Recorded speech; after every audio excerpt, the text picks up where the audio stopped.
kids, forget trying to fit in with other people, forget trying to do things that other people want you to do. If you start chasing after your dreams, make no mistake, there's going to be people around you, there's even going to be people close to you that's going to try and bring you down because it doesn't line up with what they want. Forget it. Go after what you want. It doesn't mean they're trying to sabotage your efforts for success.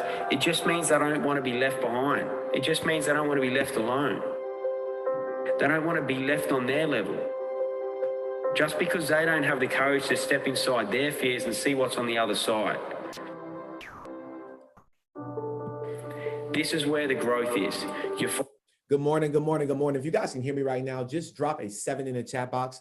Just want to make sure that I'm coming in clear, make sure everything is good. We're going to get started in the next few minutes. I want to say thank you for taking the time. Thank you for turning your cameras on and joining me on this call. This has definitely been a journey, man. I'm literally not about a month away from doing this full time for a year now. And I just want to say it has been an amazing journey, and I've learned a whole lot. You know, I've learned a whole lot. So we are live on YouTube. Today's episode is going to be very eye-opening, to say the least, as they always are, right? They're always eye-opening, but things just continue to unfold. Information just keeps getting sent to me, and I'm just grateful that people send me things and I don't miss it because I do believe that that's the purpose of this community. So let's sit back, listen to a little bit more personal development. I'm going to continue to send this link out a little bit longer. If you all can help me, send this link out in Telegram. I had to actually delete Telegram. So please send this link out in Telegram if you can for me. And also inside of Zoom, inside of the Discord group, and to your prospective friends and family. We will be getting started very, very soon. Welcome to Coffee and Crypto. This is episode 76. Find out your fears, you step into them, you get on the other side, and things continue to open up for you. Where I started was, I knew there was a few things standing in my way from where I was now to where I wanted to be in the future. So what I'd done, I wrote down my top 3 fears, because my main fear was that I knew if I couldn't step into a fear that was a little bit smaller, then there was no way that I could build the courage and be brave enough to step into number 1. So I created a methodical, systematic approach in order to start to step into my fears, and it's identifying your top 3 fears. What's number 1, what's number 2, and what's number 3? Number 1 being most scariest, number 2, and then number 3, the least scariest. Now, don't get me wrong, number 3 is going to be freaking scary. But once you put some things into place, once you start to step into that number 3 fear and you come out on the other side of it, you build the confidence. By default, your self-confidence and your self-worth goes up. You increase your self-worth, you increase your self-confidence by default. This is what automatically happens. Step into that number 3 fear, get on the other side of it, and bang, you'll be looking at number 2. You step into number 2, you get on the other side of that one, and now you got the balls, you got the courage to step into number 1. And unless you do it in a methodical, systematic approach like this, it can be too difficult. Some people can do that, but some people can't. They need to start off with something easier, and that's what I needed to do. This system is what works for me, and I want to share it with you because I'm sure you're going to get some benefit out of it. I'm not telling you that this is the only system, the only way to step into your fears, but this is what worked for me, and I want to share it with you. If this is what appeals to you, then go for it. Sit down, write your top 3 fears, hit number 3, hit number 2, and hit number 1. And there's so much on the other side of your fears, it's insane.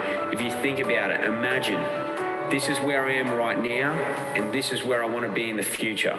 There's all these barriers in between, from here to my future. This is my end in mind. This is my ultimate goal. I want to go from here to here. There's all these barriers, there's all these walls in between. And what are they? There are other people's opinions. There are other restrictions. They're your friends and family maybe that's stopping you or Man, let's get it. Welcome to Coffee and Crypto, episode 76. I'm excited to be here, blessed, thankful, grateful, all that great stuff. Welcome to the inside. Let me turn off all of my, everything that's going to be a distraction. I've sent out everything I need to send. I don't need to see my phone anymore. All I need to see is y'all's beautiful faces. All right, if you can turn your cameras on with me, please feel free. Join me inside the room. It's always a great feeling to see other people's faces the entire time, especially when you're just talking to yourself. Y'all could only imagine how weird that could be. You know what I mean? If you've never hosted a call, you can only imagine how weird it could be just sitting and talking to a some type of camera, right? So it takes a special type of somebody to do that. And just understand that seeing you all's faces is something that helps me get through this, you know what I mean, through this time. It also gives me energy. I can see the smiles. I can see if I hit you guys the right way with the information. I can see if I kind of said something wrong. It's like, all right, cool. Let me shift the energy and come back, right? And so that is all I have, right? Imagine if we were sitting on a stage and all of y'all were just looking at me like this, like it wasn't no emotions, nothing. Everybody just like, that's how it feels when I can't see y'all face. So I just want to tell y'all how it feels, but I'm a gangster, so I make it through either way. So with that being said, this is the 76th episode. We are onward and forward. We are pressing forward, and there's a lot of things that we got to talk about today. All right. So the very first thing before we even get into all of this, right? Before we get into all of this, how y'all feeling? How are y'all feeling right now in the grand scheme of things? How are you all feeling? Talk to me in the chat box. I need participation. I need full participation. How are y'all feeling today? Somebody said blessed, fearless. Awesome. Awesome. I woke up this morning at 5 a.m. Started my morning success ritual. And yeah, that's actually Mo, that's actually my alarm at 5 a.m. says I am unstoppable. Today is going to be a great day. Wake your ass up. That's what it says. That's the message. Excuse my language, but that's the message. All right, because if I don't read that, I might go back to sleep. So when I see that you are unstoppable, you know, you're going to have an amazing day. Wake that ASS up. It definitely helps out a lot. And it gets me jump started out of the bed. All right. So I got out, did my meditation, drunk some tea this morning, drove to the gym, worked out. I did abs, upper body, and I ran 2 full court games of basketball. So I was on top of it today. All right. When I tell you I had a really good workout today, I had an extremely amazing workout. Shout out to Matthew for sending me some content that I'm going to share today. I saw it on Twitter, but I wasn't going to show. Actually, I forgot to show it until I was sending Matt the link to get on through the text, and I was like, oh, he did send me this, perfect. And then I was able to. So I appreciate you, Matt, for sending me some value. Also, Mr. Branch, appreciate you for sending the value over as well, consistently all the time. Got to get Mr. Branch in the Discord group. That's the goal. Got to get Mr. Branch in the Discord group. I got to call you and get you in there because, man, the value is off the chain. But with that being said, let's dive into today's content because we do have a lot of tabs at the top, as y'all can see. So I don't want to waste any more time. All right. So very first video we're going to show is from the digital asset investor, attorney John Deaton. And so what Mr. Deaton is talking about in this is how it looks like an SEC loss is actually going to happen potentially, and all of this stuff that's unfolding within this case, and more documents, more interviews, more people coming forward. The landscape for crypto it hasn't looked any brighter. So I just want to say that things are looking brighter when it comes to regulation. We talked about it before. All right. They do 3 things. Okay. There's 4 things, right? The first thing they do is they resist, right? They resisted crypto for a while. Governments resisted it. They didn't know how to tax it. They didn't know what to do, right? Then they was like, you know what? We got to sue it. So now they turn around and they start suing, right? Suing everybody. Bloomberg's getting sued. Everybody and their counterparts are getting sued. Then after the suing phase happens, we move into regulation. So can you all agree with me? And just let me know in the chat box. We've seen a lot of suing happen in 2022, right? We saw a whole lot of suing happen in 2022. Now we're seeing less suing. The SEC still is off the chain, but we're seeing less suing and we're seeing more regulation focus, right? And then once regulation happens, comes what? Acceptance. Acceptance. We are moving. After regulation comes acceptance, global acceptance, the mass adoption of blockchain technology, cryptocurrency, all of the money flowing in. This is where we're headed right now. Regulation is here. It's among us. And the next step is mass adoption. I want to say, thank goodness we are already in. Welcome to Coffee and Crypto. And never once was there a case that said the underlying asset is a security, right? Beavers are beavers, but they were used in an unregistered securities offering. Bitcoin has been used in an unregistered securities offering. Chinchillas have been used. Condos have been used. Orange groves and oranges have been used. That does not mean the underlying asset is a security. So that's basically what we're saying and explaining to the judge that his decision, I said to him, look, that article says that your decision reads like you could be saying that LBC is a security in and of itself, the token itself. And judge, if you don't mean that, then we need to clarify something. So when the judge and I are going back and forth, the judge then explained to me that he's not inclined to give an injunction. And so that's out the window. There's a great victory there. There's not going to be an injunction that can be applied to users like Naomi or anyone else. But then I said to him, Judge, great, you're not going to give an injunction, but you still please have to address this secondary market issue. And I pointed out to him that there's so much confusion about it. And then he did something great. He basically looks over at the SEC and says, you agree, right, with him that, imagine that. I want everybody to imagine that a judge looking over at the SEC attorney saying, you agree with Deaton, right? They weren't that happy about it. But they then said, well, what if it is a particular agent of the person? And then it could be, and the judge said, you got to make a commitment. And the judge did something great. He said, let's use an example. And he said, library sold to an investment club who took the LBC and put it in cold storage, a direct sell. The judge said, I found that to be an unregistered securities offering. And you agree with me, right, SEC? And they go, yes. Then the judge said, but if Flipside sells it to someone else in the secondary market, independent of library, you got to agree that that's not, my order doesn't apply to that scenario. And that's the victory that we got. The SEC had to concede that on the record in real time. So call that what you want, but that was great.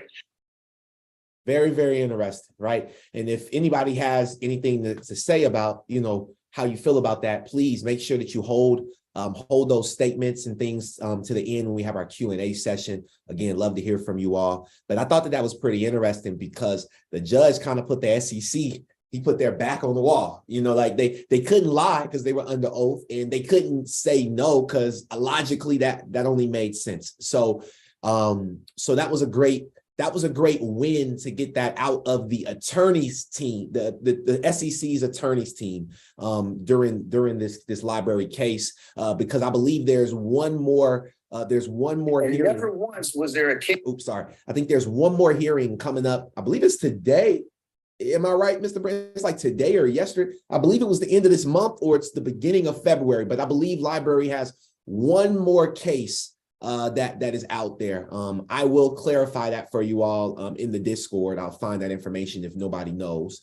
However, now we move on to Senator Warren. And so what was the caption says, what was Senator Warren's staff doing coordinating questions and testimonies with officials from the SEC before their leader testified before Warren's committee in 2021?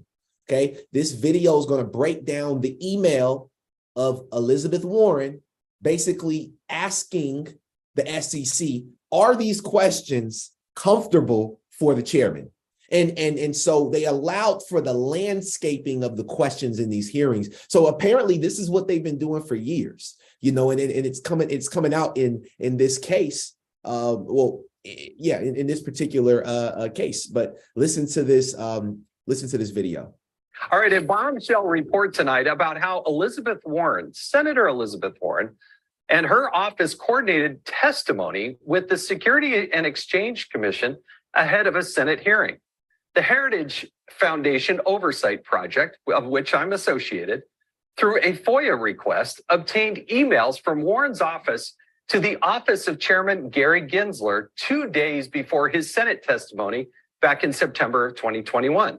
The email from Warren's economic policy advisor includes a list of questions. Get this, a list of questions that Senator Warren planned to ask, along with suggested answers for the chairman of the SEC. The advisor also wrote, quote, "Let me know if you're okay with the questions as currently written."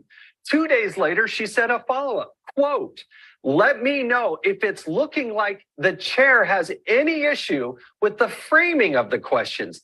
Definitely don't want to put him in a tough spot," end quote. And it appears the chairman didn't have any issue with these questions because Senator Warren asked almost verbatim from the email.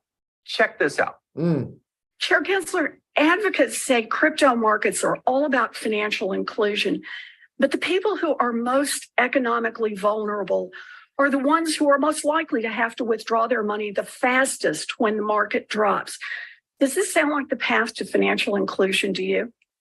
So I made a video yesterday as a young Black man, and I want to point something out. This takes me to more regulation. So the beginning of this call is heavy on the regulation. Okay, a lot of new stuff that's boiling out. This came out January 27th. The administration's roadmap to mitigate cryptocurrencies risk. This is on the White House's website. Okay, so if FTX, if anything else really mattered, they wouldn't be still trying to mitigate cryptocurrencies risks. They just deem it all bad, and they wouldn't allow us to hold any of it legally. That does not seem like where we're headed.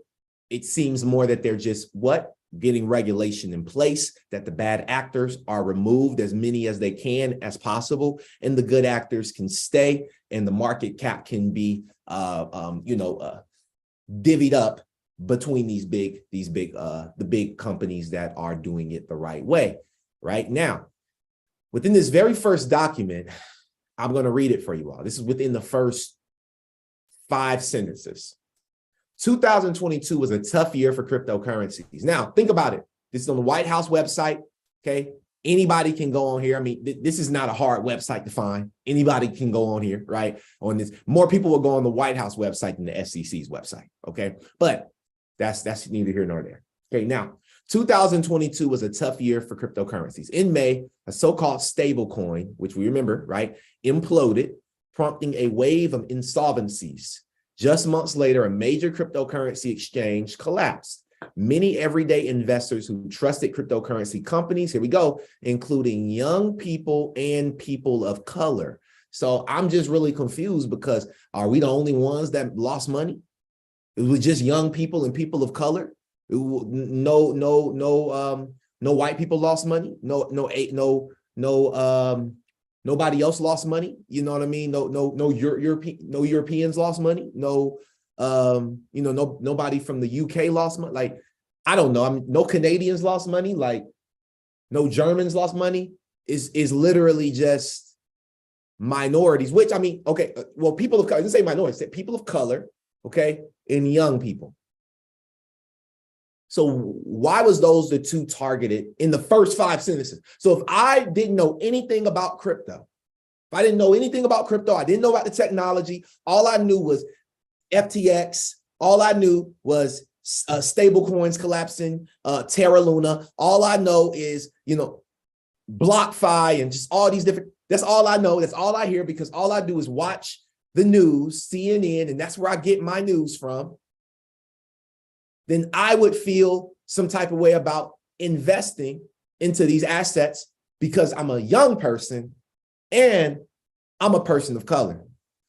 So they said that those two cohorts suffered serious losses, right? However, thankfully, turmoil in the cryptocurrency markets has had little negative impact on the broader financial system to date.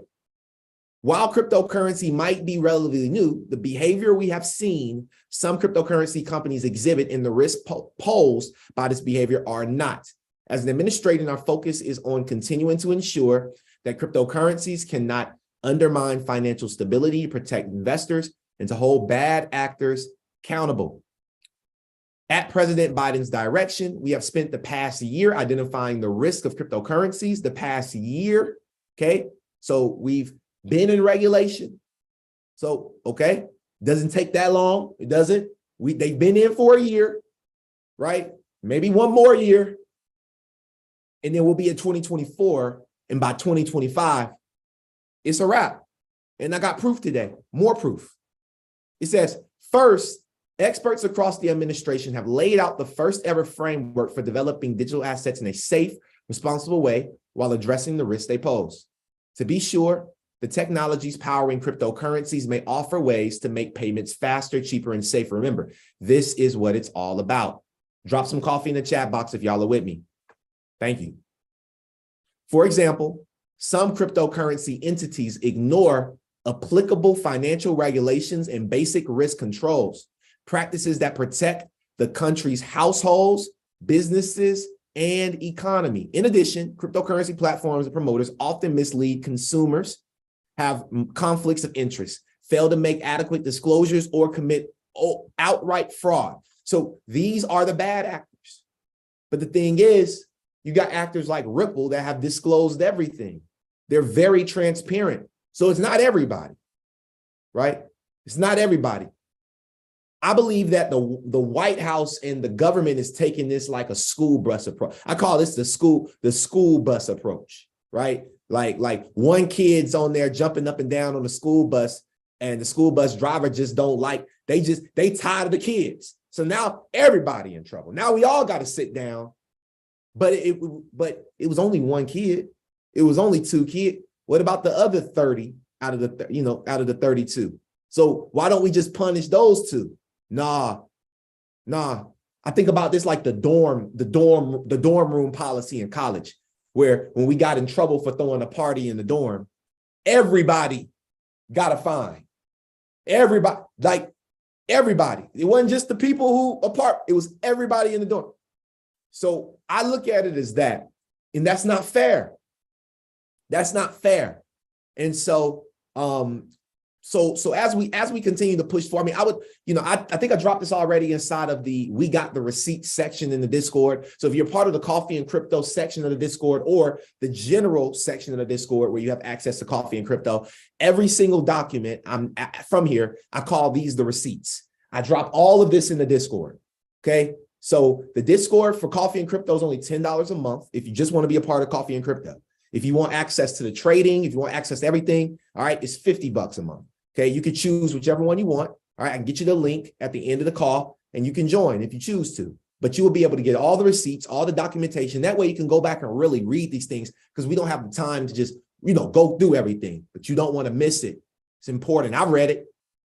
Then we go to the Federal Reserve website, and directly on their website, they have a section called Central Bank Digital Currencies, CBDCs. It says, while the Federal Reserve, pay attention now, I'm going somewhere with this, y'all. While the Federal Reserve has made no decisions. So first you got the White House, then you got the Federal Reserve.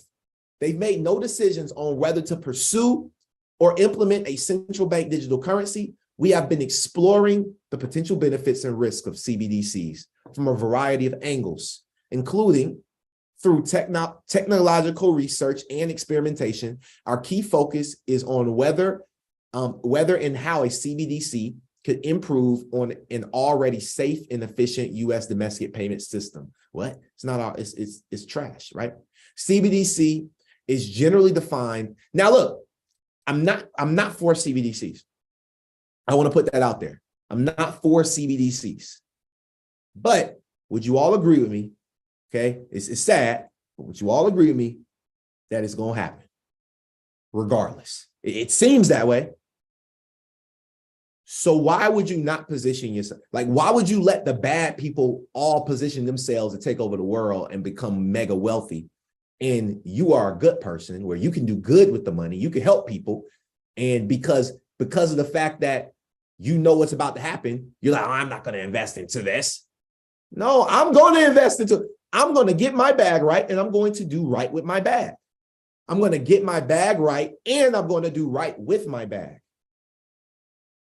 CBDCs is generally defined as a digital liability of a central bank that is widely available to the general public. Today in the US, Federal Reserve notes are the only type of central bank money available to the general public. Like existing forms of money, a CBDC would enable the general public to make digital payments. Remember, the general public first is what? Regulation, and then global acceptance. They're already talking about it. Would enable the general public to make digital payments. As a liability of the Federal Reserve, however, the CBDC would be the safest digital asset available to the general public. A CBDC would be the safest digital asset available to the general public with no associated credit or liquidity risk. How do they make that happen? Stable coins. Let's continue to push forward. If you don't think that they're serious about this, let's check and see. I went to their research and publications section on the Federal Reserve. Okay. We have one here called an examination of first mover advantage for a CBDC. We have a second thesis, right? These are so like if I was going to write a thesis on central bank digital currencies and the Federal Reserve, I would come right here and I would write my thesis. So this is master's level work. Y'all, everybody in here is going to get their master's degree in blockchain and cryptocurrency. Drop a 7 if you're ready to get your master's degree in blockchain and cryptocurrency, because I'm getting mine, right? This is the way that you get it. You can start writing your thesis for your master's degree today by going through each one of these articles, pulling and citing different sections. There's 1, 2, 3, 4, 5, 6, 7, 8, 9, 10, 11, 12, 13, 14. There are 14 articles for the Federal Reserve research that's already been published going back to 2016. And then there's 1, 2, 3, 4, 5 that were created for international publications that are on the Federal Reserve website. So they're doing the research.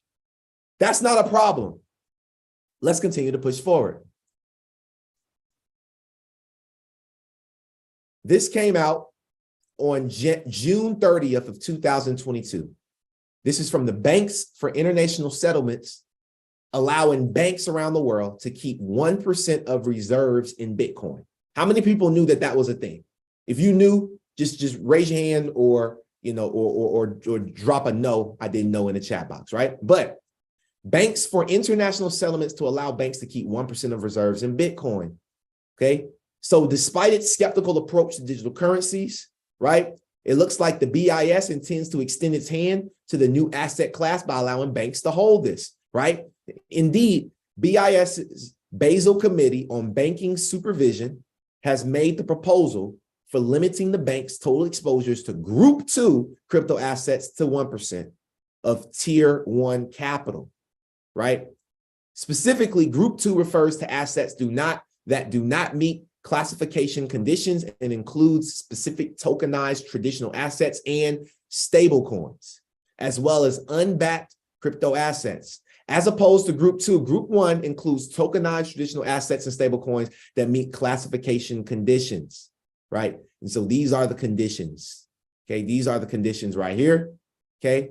So Group 2 would be unbacked crypto assets, stable coins, right? These will be the backed ones, okay? Now, that came out June 30th. It's funny to me how fast they change the rules. 6 days ago, Europe votes to allow banks to hold 2% of capital in Bitcoin and crypto.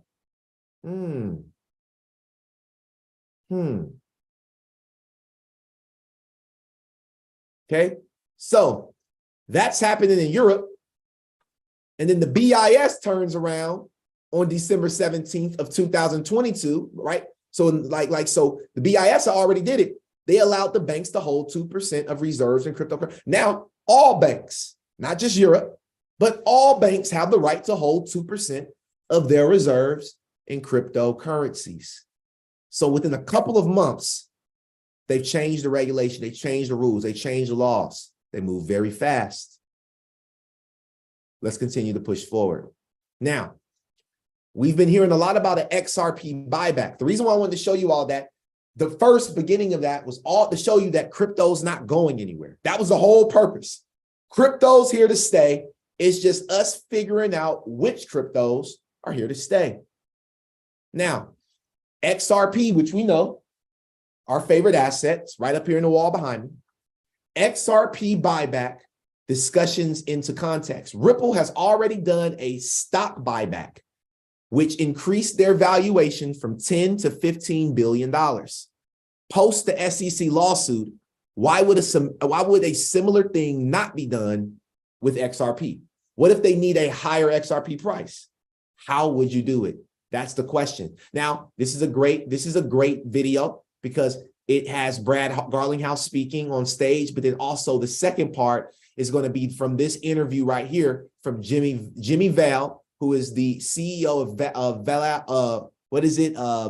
Val Capital. I believe it's Val Capital, CEO of Val Capital. And they are one of the biggest holders of XRP currently. Okay, they are a huge holder of XRP. Now, listen to this video.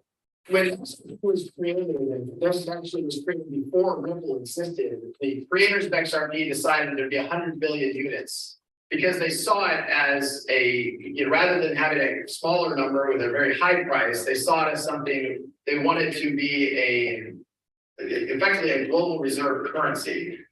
The other thing behind this, right, is the establishment of fair market value. Hold on, wait. So, did y'all hear that part at the end? I want to make sure that y'all heard that because we talked about it before and about what XRP truly is. So this is Brad Garlinghouse talking about the solution that these central banks in countries are looking at XRP as. Something they wanted to be effectively a global reserve currency. Global reserve. The other thing behind this, right, is the establishment of fair market value. So this may be the plan. The plan may be to use XRP as the world reserve currency, right? The problem they have is that they're all on that side of the table. So they can't really they know it's the plan. They can't establish that to be fair market value for us. They actually have to engage in a open transaction of some type to set where we know that that's their plan, right? And that we would be willing to sell our property for that value, right? That's how they would actually establish the fair market value, which will then imply or infer the value of all their holdings. So let's just say that there was one global bank. There's one bank, just for the sake of, kind of figuring this out. There's one bank and it already holds 90% of the XRP. Only thing is, it's got all these liabilities and it's 90% of the XRPs at 35 cents. And so it's not near enough to basically offset, to be an asset that offsets those liabilities, right? They need a transaction where they can write up the value of their XRP. Yeah. Why not buy the 10% that's out in retail? We think it's substantially less than that that's out in retail. We think it's between 0.5 point and 2 points of the whole thing that's actually held by retail. So 500 million to 2 billion. Okay. Of the whole thing. So anyway, they got to buy the 10% in our example here. And why not set the price at the high price that you're now 90% does cover all of your all of your liabilities. That's how it works. And this is just basic, simple. This happens every day in capital markets. And, when Elon bought Twitter, right? Twitter was probably trading at $43 or something a share. And he said, I'm going to pay 50, was it 54.20? There was a 4.20. Yeah. I'm going to pay 54.20.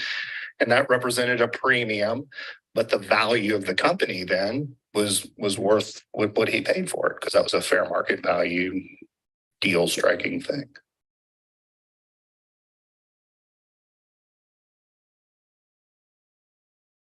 So this was an article from December 20th of 2019. Ripple, which uses cryptocurrency for cross-border payments, is now valued at $10 billion, right? So this stuff happens all the time in valuations of companies. So are we going to get an XRP buyback, in the next couple of years? I don't know, but the chances are looking high. I mean, especially if they need all of it, right? If there's 10% or less of the entire market cap out with us and we have it, do you understand that we hold something that is so like beyond what we really even know what we hold? Like that's the crazy part. And so what happens with it, I don't know, but I'm excited to find out. Right now, a gentleman asked ChatGPT, which we talked about ChatGPT last week about what it's doing and what AI is doing, right? And so let's listen to what AI or ChatGPT has to say about XRP if it were to replace certain percentages of the Swift's 24/7 fund transfer service. Listen up. I asked ChatGPT what the price of XRP would be if it took a percent of Swift's market volume. Here are the results. Swift processes $5 trillion a day in transaction volume as an electronic funds transfer service. Correct. It processes an average of over $5 trillion per day in transaction volume. What is 1% of Swift's 24-hour volume in dollars? If Swift processes $5 trillion in 24-hour transaction volume, 1% of that amount would be $50 billion. What would the price of Asset X be if it had a $20 billion market cap, a 24-hour volume of $627 million, and a circulating supply of 50 billion units?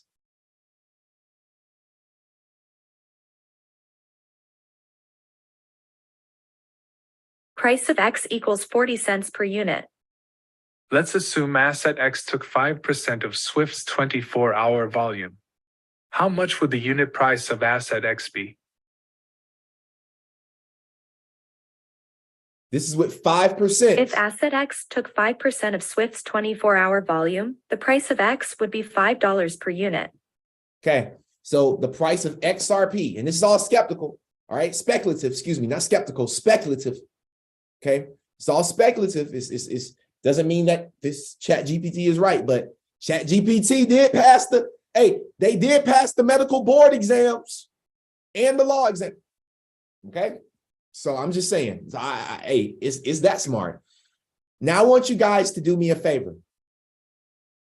Whatever your goal price, not how much you own right now, but whatever the gold amount of XRP, you know what? No. How much, based on the amount of XRP that you have right now, okay, I want you to drop it in the chat box. I'm gonna drop mine too, okay? Based on the amount of XRP you have right now, how much money would you have if it went to $5 per unit tomorrow? Do the math real quick. Everybody. If you ain't got no XRP, I feel bad for you. Got to get you some. All right. So let me know if it went to $5 tomorrow, based on the amount of XRP you got, how much money would you have at $5?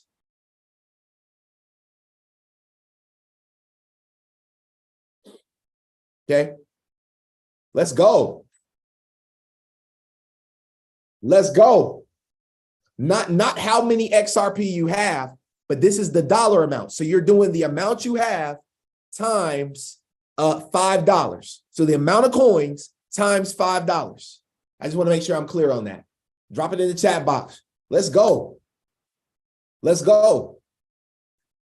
Let's go. And this is just at $5 Woo! Let's go. At $5, y'all. This is good. This is good, right? This is real good. So keep dropping those numbers. Now, listen, and I got one more assignment for us. Keep listening up. Let's assume Asset X took 100% of Swift's 100% 24-hour this volume. time. 100%. How much would the unit price of Asset X be? If Asset X took 100% of Swift's 24-hour volume, the price of X would be $100 per unit. So if XRP takes 100% of just the Swift's 24-hour volume of daily transaction volume, where would you be at? Let's get ready, y'all. Let's go. Where would you be at? This is your payday right here. This is your payday right here. Are y'all ready? This is your payday. Are you ready? Drop it in the chat box. How much money do y'all have? Ooh. Yes, sir. Yes, sir. At $100. Ain't that crazy? Some people dropping 100,000. Some people are dropping 200,000. Some people drop 800,000, 60,000. Come on. 1 million. Ooh. Oh my goodness. I just want y'all to be excited about what you hold and just keep getting more. If you want to look, you see where people are at $100, right? And that's just one. That's just XRP. That's not even H bar. That millions. Exactly. Millions. Right? Come on. Don't be afraid. Some people got ridiculous amounts of XRP, right? Like, and it's okay. You can't compare your journey to the next person. You just gotta do what you gotta do. You just gotta do what you gotta do. Millions. Plural. Look. Hey, y'all read the message. Millions. Plural. I'm just saying, man, this is exciting stuff.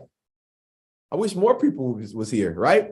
But in all of that, in all of the happening of what's going on in the world, and I'm gonna be real with y'all, I believe that we're gonna see higher than that in everybody on here's lifetime. I believe we're gonna see higher than 100 in every single person's lifetime on here. I believe we'll see higher than 100. I believe you'll see it.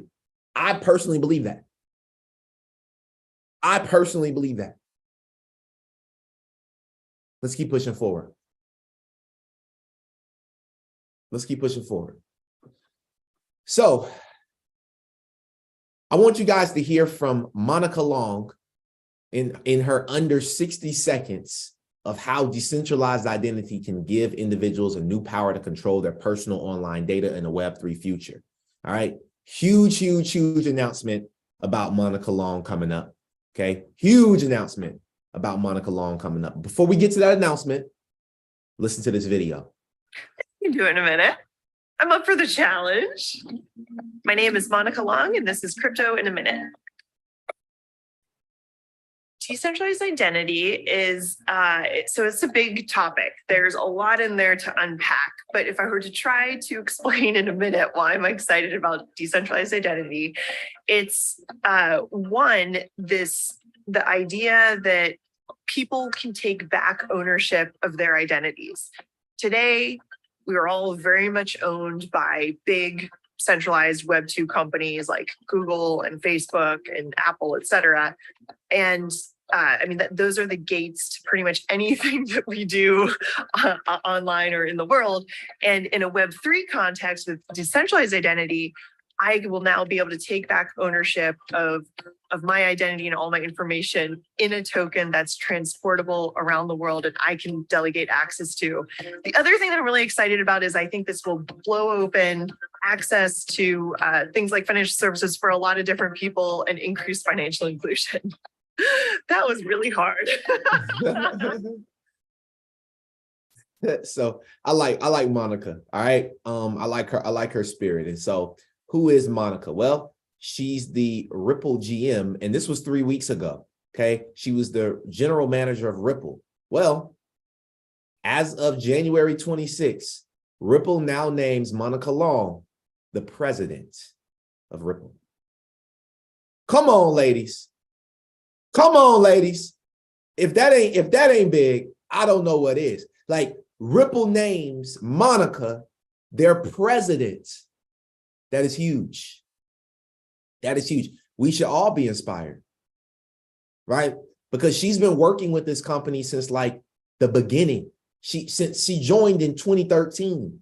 She put in 10 years of the grind, right? She's the lady that brought NFTs to the XRP ledger last year, her and her team. She's a lady who actually helped launch on-demand liquidity for Ripple. She's the lady who is available, who is responsible, right, for the availability of ODL in nearly 40 payout markets, right? Approximately 60% of payments over RippleNet were sent through ODL, right? She is absolutely a rock star. And I'm excited to see where Ripple truly goes, because the one thing I'll tell you is this space is all about creativity, and women are so creative, right? This space is all about organization. Women are so much organized. So to see a woman being in the front, right? I mean, you still got Brad Garlinghouse as the CEO, and then right below him, you have this amazing spirited woman. I'm just really excited because it just gives me, like, even in the midst of what they're going through, they're still positioning their company to be one of the most epic, one of the most greatest companies in the Web3 space to ever come out. Ripple, XRP. If you have not bought any, if you have not bought more, it is time, because this company is not going anywhere anytime soon. Let's keep going. Right? And so it begins.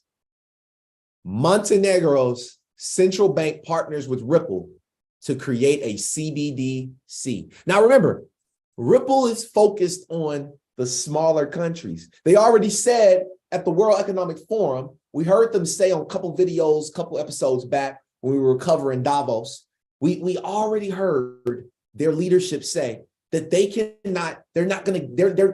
going to be multiple technologies that are going to be ran on CBDCs. So Ripple's not the only one, right? So understand that. However, they are making some major pushes in this industry.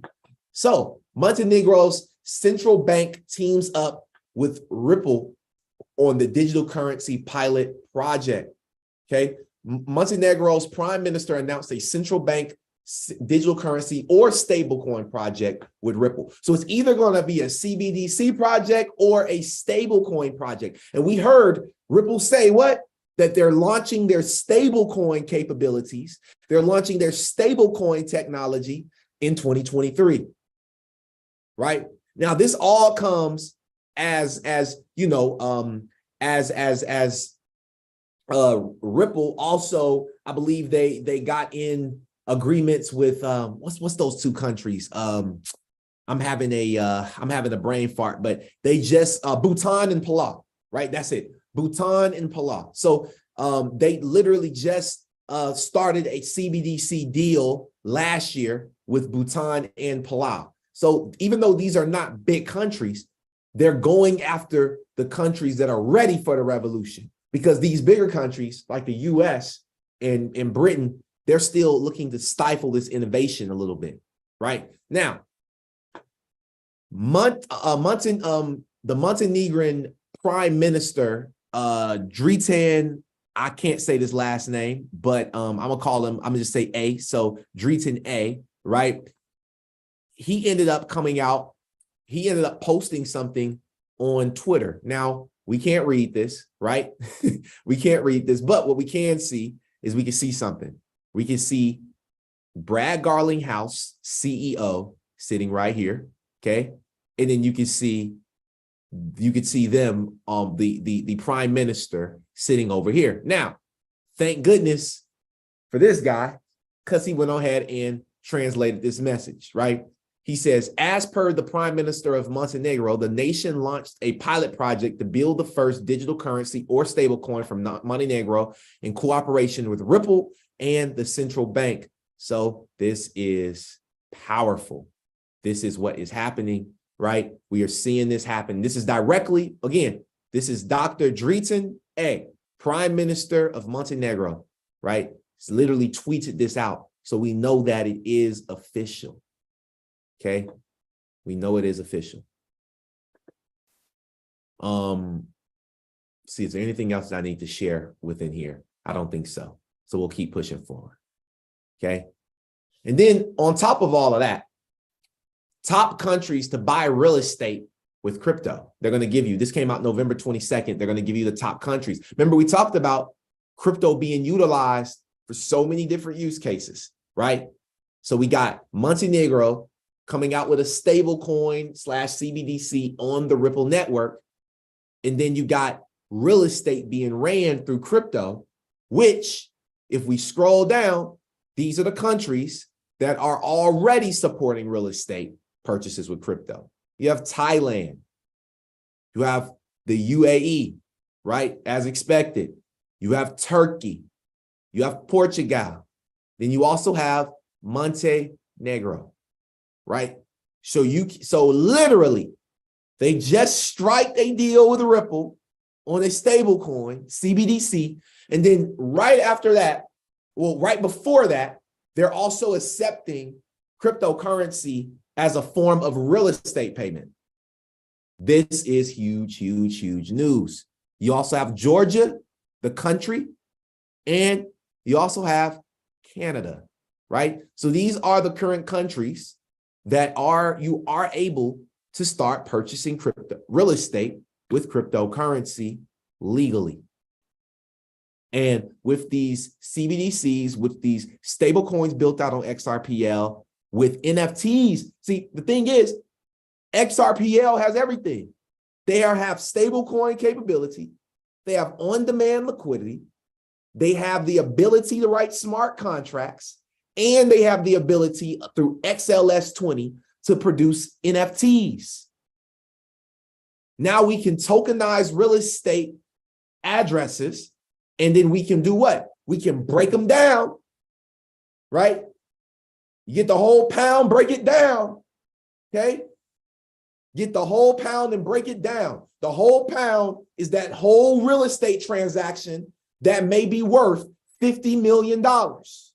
Let's break that pound down. Everybody get an eighth. Everybody get a quarter. Everybody get a half. Whatever it is, everybody get your measurement, and you purchase it through what? NFTs. This is crypto trap talk right now. Right?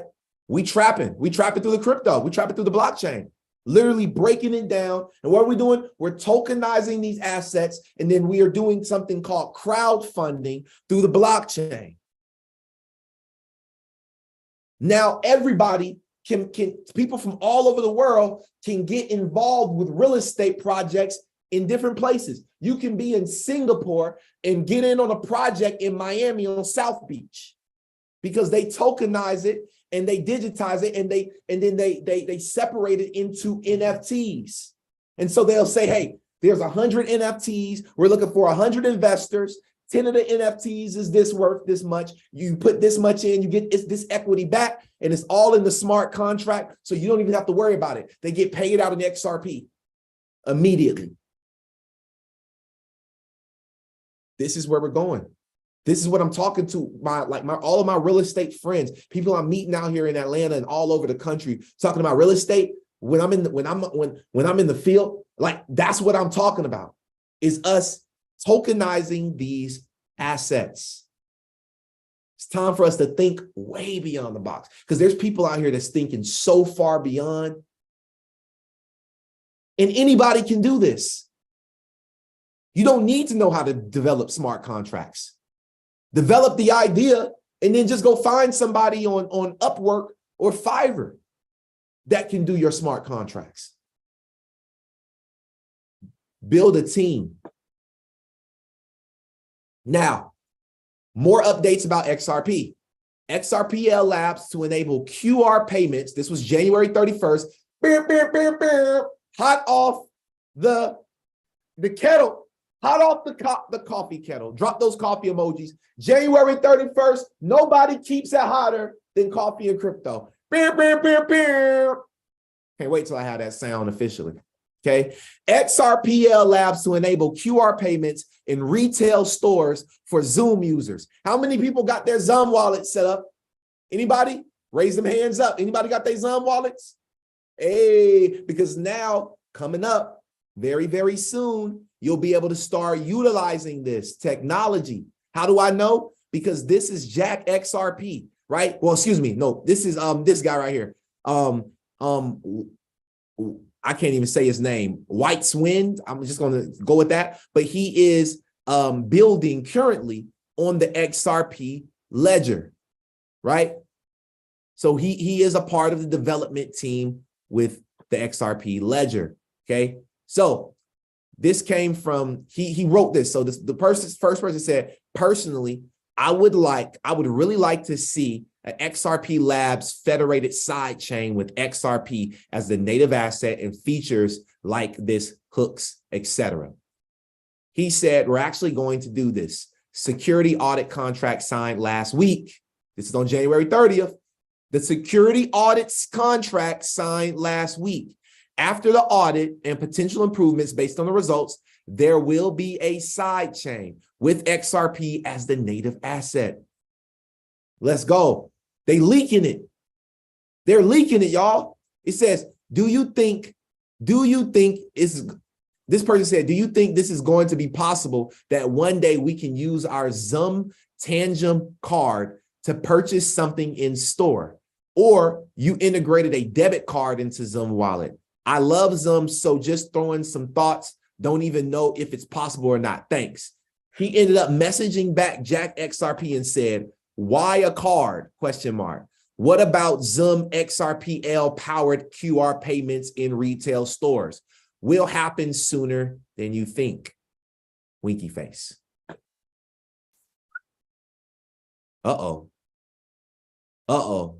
It is about to get crazy for XRP, y'all. You got to get you some. This is not financial advice, but this is the advice that I'm giving myself. And if you want to follow me, perfect. And the very last thing that I have to say before I close this show out. All right. I don't know if you all noticed, but on the world, on the world debt clock, okay, on the world debt clock, if we scroll down right here, dollar to silver ratio, now $0 per ounce, right? Dollar to gold ratio, now $0 per ounce. So it seems like the dollar to these two have went to zero.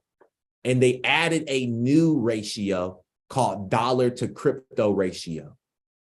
So this is a new section.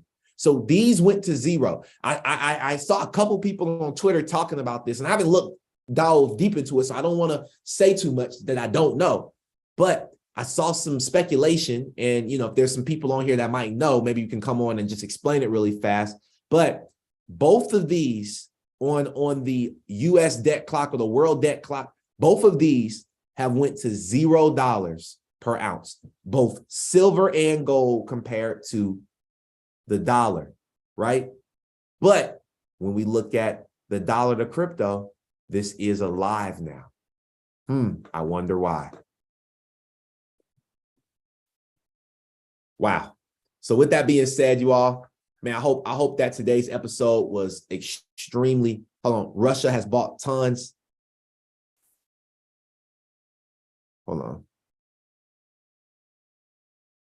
The crypto one has been there for a little while. That is powerful. Okay. Awesome. So if there's anybody that has anything that you would like to share, you already know. If you're tuning in on the YouTube channel, I want to say thank you so much.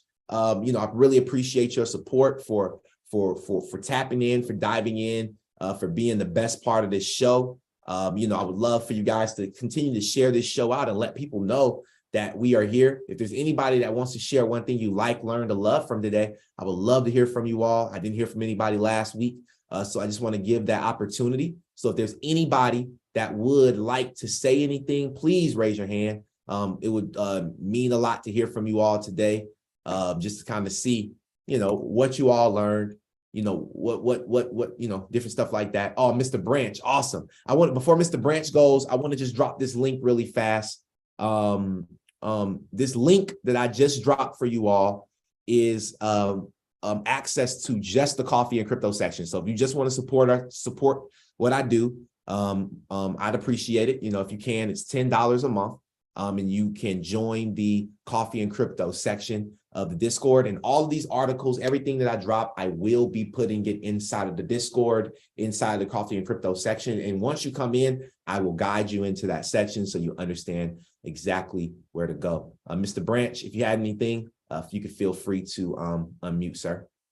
And if there's anybody else, feel free to unmute, feel free to raise your hand. Yeah. Can you hear me okay? Because I'm at Cracker Barrel. Hey, you know what? That's your spot, Mr. Branch. I just want to comment on when you were running the AI stuff, and they were saying, well, if it took this percentage, it'd be this price. If it took that percentage, it'd be that price. I had a conversation with Linda P. Jones, and she was telling me that if XRP took 10% of global finance, that the price would be $1,200. I think she's too low. And the reason that I think that she's too low is everybody, including Jimmy Valley, when they start quoting numbers, the numbers that they use are much lower than the numbers that I've found. Let me just give you an example of 4 markets that equals $5.5 quadrillion, and it's not the entire market, just these 4. The payment service provider market, which is credit cards, that's a $1 quadrillion market a year. SWIFT is 1.25 quadrillion. The Forex, which is now 6 trillion a day, is north of 1.25 quadrillion. Wow. And the derivatives market in 2020, DTCC settled $2.2 quadrillion. So if you add that up, it's somewhere between 5.3 and 5.5 quadrillion. What is the math on that if XRP took 10%? And that's not all the market. That's just 4. So a lot of times, like, I see a lot of hate on Twitter when people start saying, oh, it could go to this price and that price. And you have folks coming out of the woodwork like that's heresy, saying, oh, it could never do that. It could never do. Don't listen to that. Nope. Don't listen to that. Because for anyone to say what a utility token could not do as far as price goes, would have to know at least these 2 things. 1, what percentage of the market it's going to capture? No one knows that. 2, you would have to know not only the use cases now, but all future use cases, you know, that this utility token can do. No one knows that. No one knows that. So with just those 4 markets, just remember, that ain't all the money. That is not all the money. And one more thing, in 2018, I think it was, and I was looking for it when they mentioned the digital reserve currency. I got somewhere on my phone, I got a new phone, I couldn't find it in time, where Brad Garlinghouse is stating, we believe, this is a quote, we believe XRP will be the world's digital reserve currency. That was Brad Garlinghouse. I remember and so with that, I'll let somebody else, you know, chime in.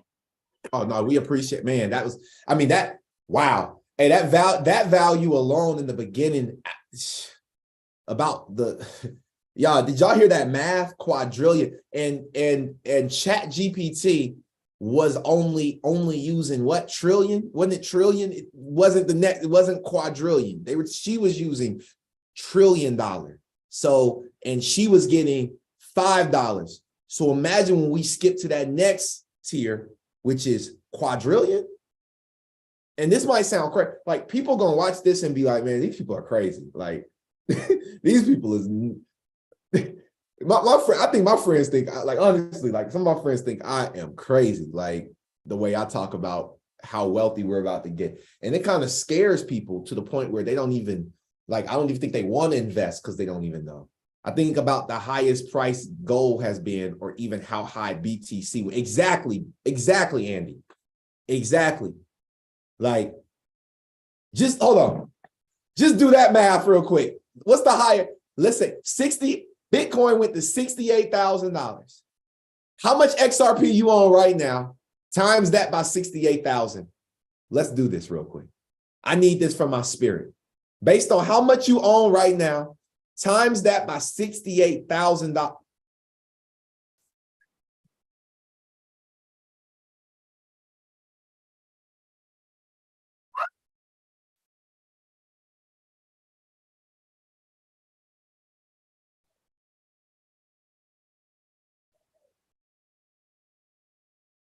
Lord have mercy.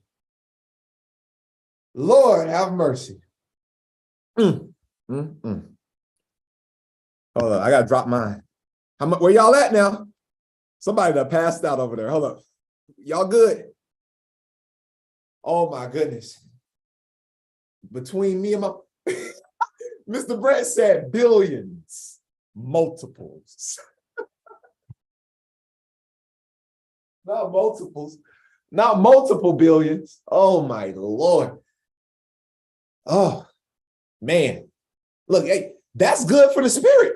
Like, even if it don't happen, just think about how good that felt. Like, that's good. Like, that's the type of positive stuff I'm trying to be in. Look at Miss LA. You forgot a zero. She done forgot a zero. Make sure you throw that zero up there now. Don't forget that zero. That zero is important. That zero is important.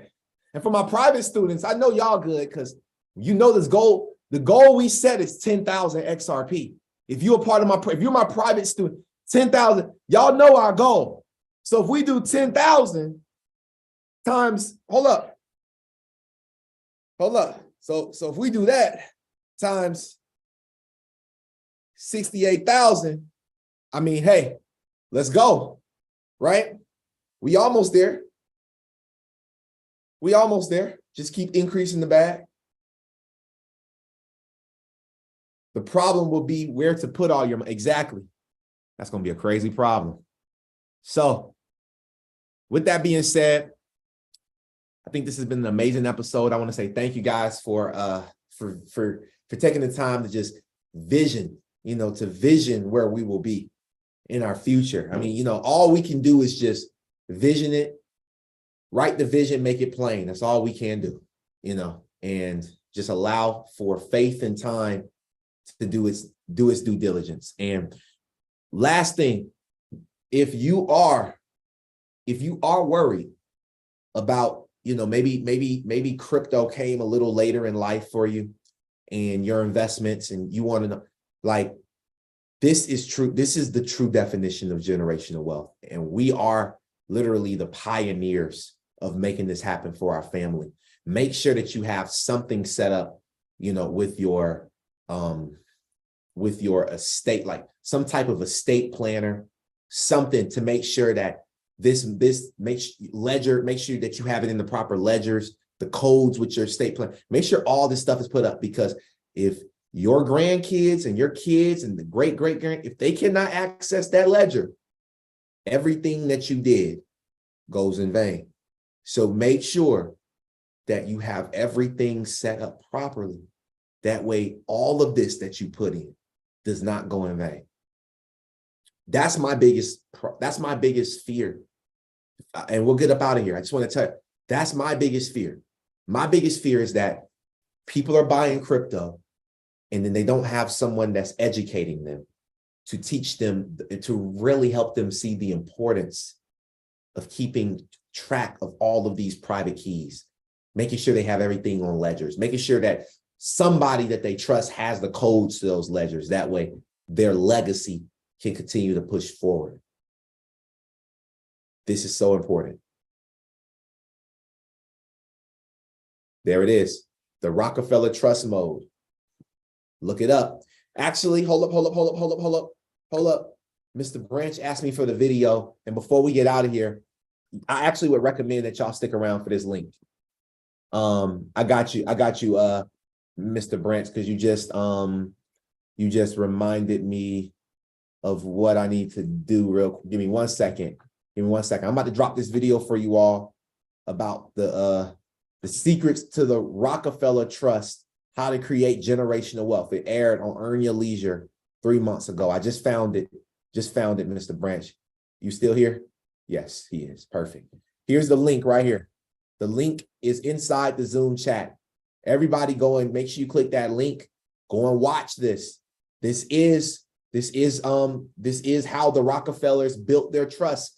And this gentleman that's talking about it, Storm Leroy, which I met him at InvestFest. We actually have his number. We had a great conversation. He told me that this is what he's doing for his family. And I would recommend that we all take the time to learn this. Okay. So with that being said, congratulations on all of the wealth that we've all accumulated on this call. There was literally billions of dollars of wealth on this call today. And I'm so grateful to have such amazing billionaire friends like you all. And I'm looking forward to doing billionaire things with y'all that other people won't be able to do because they won't have the billions. But we'll be able to help them. So with that being said, I love you all. Have an amazing day. We will see y'all on episode, what is that, 60? I done lost count. I'll see y'all on the next episode. I'll see y'all on the next episode. There we go, 77, episode 77. I'll see y'all on episode 77 and inside the Discord if you are part of the Discord.